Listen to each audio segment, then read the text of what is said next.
दोस्तों नमस्कार। आपका स्वागत है हमारे चैनल पे। आज हम आपको बताने वाले हैं, हमारा टॉपिक है भक्ति से भगवत प्राप्ति।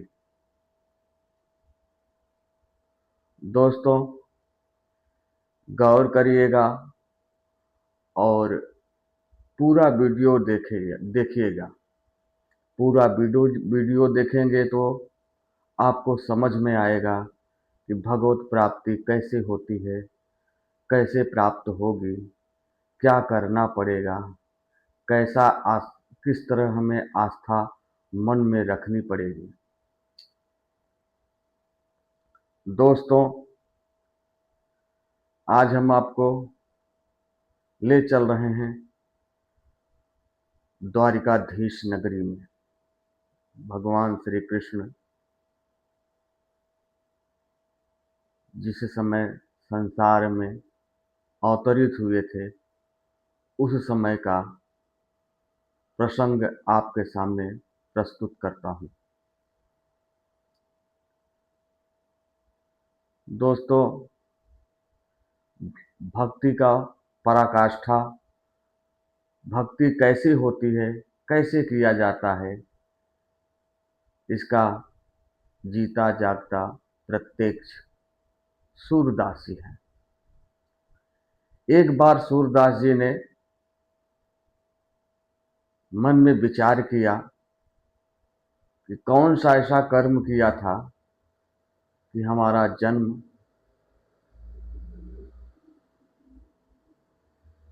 सूर्य अर्थात नेत्रहीन हुआ।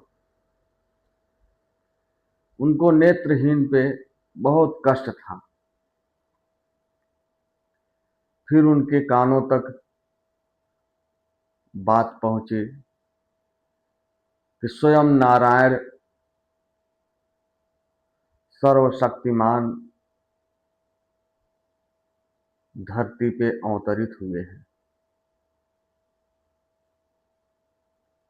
उनको पता चला, उनके कानों तक बात पहुंची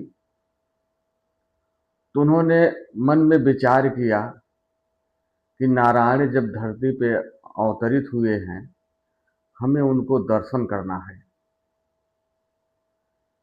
और हम तो नेत्रहीन हैं, कैसे उनकी दर्शन करें, उनका दर्शन पाना चाहते हैं। ये जन्म सफल हो जाए, यदि ईश्वर का जन्म अवतरित, उनकी बाल लीला, उनका दर्शन अगर कर लें तो। ये विचार मन में रख के उन्होंने अपने घर से, अपने कुटिया से निकलकर गुरुदेव के पास चल दिए। कौन गुरुदेव? सांडपनी गुरुदेव। उनके पास जाते हैं तो कहते हैं, हे गुरुदेव, आप त्रिकालदर्शी हैं, आपके लिए कोई ऐसा कार्य नहीं है जो दुर्लभ हो। तो बोले, सूरदास बताइए भक्तराज, क्या आपकी इच्छा है, क्या चाहिए हमें? तो बोले, गुरुदेव हम नेत्रहीन हैं, हमें नेत्र चाहिए। आप त्रिकालदर्शी हैं, आप भगवान परम पिता ब्रह्मा के पुत्र हैं, आप हमें नेत्र दीजिए। हमने सुना है कि सर्वशक्तिमान भगवान नारायण धरती पे अवतरित हुए हैं, उनकी दर्शन करने की हमें अभिलाषा है। यदि हम उनका दर्शन कर लेंगे तो हमारा ये जन्म सफल हो जाएगा। तो उन्होंने कहा, ऋषिवर ने बोला, हे भक्तराज, आप इतना चिंतित ना हो।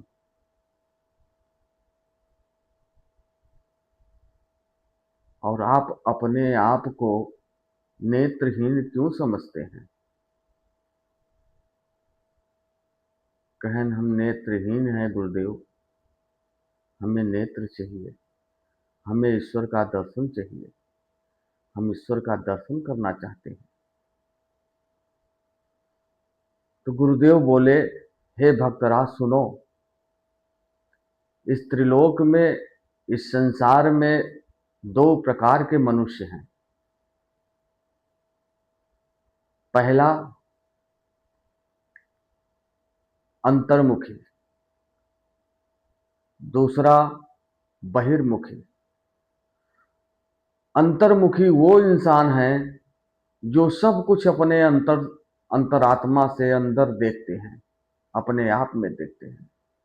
और बहिर्मुखी वो इंसान है जो बाहर के आडंबरों में देखते हैं। तो हे भक्तराज, आप अंतर्मुखी हो, आपके पास नेत्र है, देखने का प्रयास करिए, आपको दिखाई देंगे ईश्वर, सब कुछ दिखाई देंगे। यदि आपके हृदय में अभिलाषा है, उनका दर्शन प्राप्त हो, सर्वशक्तिमान का, त्रिलोकीनाथ का, अवश्य आपको दर्शन देंगे वो। अपने मन की आंखों से देखिए। ये बाहरी आंखों से क्या आप देखेंगे? अभी तक तो आपने संसार नहीं देखा, बचपन से लेकर अब तक आपने संसार नहीं देखा, फिर अब संसार देखने की क्या आवश्यकता पड़ गई? आप अपने मन की आंखों से देखिए, अंतरात्मा की आंखों से देखिए, वो दर्शन अवश्य देंगे। इतना बोलकर ऋषिवर ने उनके सर पे हाथ रखा और बोले, हे भक्तराज, अब ध्यान लगाइए ईश्वर का, सर्वशक्तिमान त्रिलोकीनाथ भगवान नारायण का, लक्ष्मीपति भगवान नारायण का ध्यान करिए, आपको दर्शन प्राप्त होगा। तो सूरदास जी ने ध्यान लगाया और देखने का प्रयास किया मन की आंखों से। तो उनको भगवान श्री कृष्ण बाल अवस्था में दर्शन दिए। तो गुरुदेव ने पूछा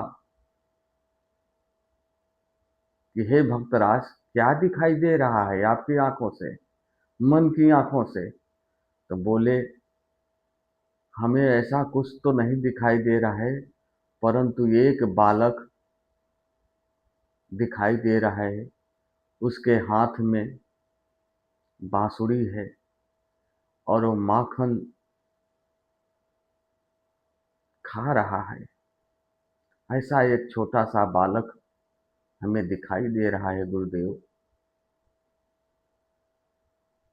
कहन तो ऋषिवर ने बोला, हे भक्तराज, वही तो है सर्वशक्तिमान त्रिलोकीनाथ भगवान नारायण।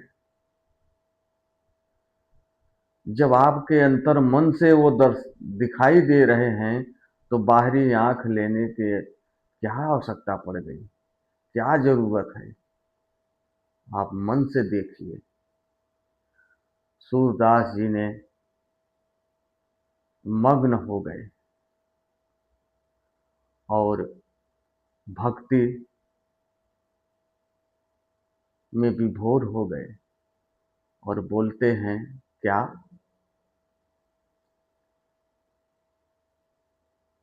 कि हे नारायण, हे सर्वशक्तिमान, मुझ पर कृपा कीजिए, अपनी दृष्टि पल भर के लिए मेरे ऊपर डालिए, हम आपके सेवक हैं। तो भगवान श्री कृष्ण ने उसी बाल अवस्था में चतुर्भुज नारायण के रूप में दर्शन दिया और बोला, हे भक्तराज सूरदास, इस जन्म में आप इस जन्म में आपका नेत्रहीन होना अगले जन्म में आपको साक्षात दर्शन मिलेगा। जब कलयुग में कल के रूप में अवतरित होंगे, तब आपको पूर्ण रूप से मानव रूप में आप हमारा प्रत्यक्ष दर्शन करेंगे। तब तक आप धरती पे रहेंगे। इतना बोलकर भगवान नारायण अंतर्ध्यान हो गए। सूरदास जी मगन हो गए भक्ति में। उसके बाद ऋषिवर ने सूरदास जी से पूछा, कैसा लगे भगवान त्रिलोकीनाथ, दर्शन मिला आपको भक्तराज?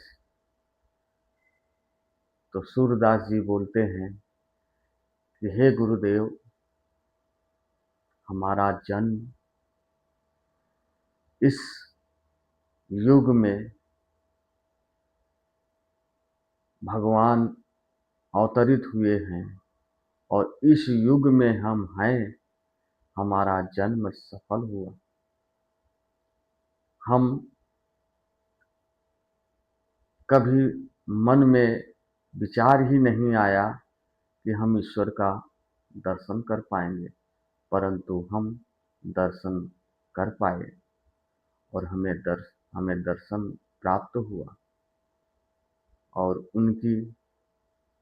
उन्होंने हमें आशीर्वाद दिया और उनकी भगवत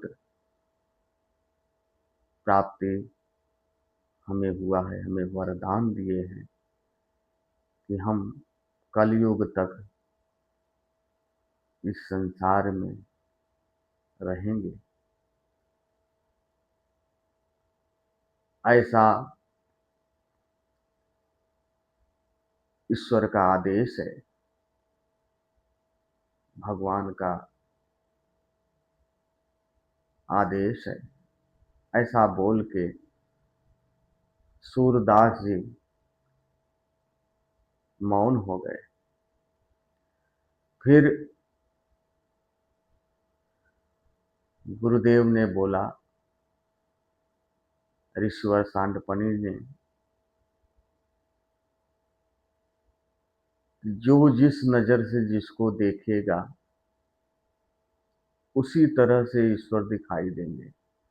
जाती रही भावना जैसी, प्रभु मूरत देखी तिन तैसी।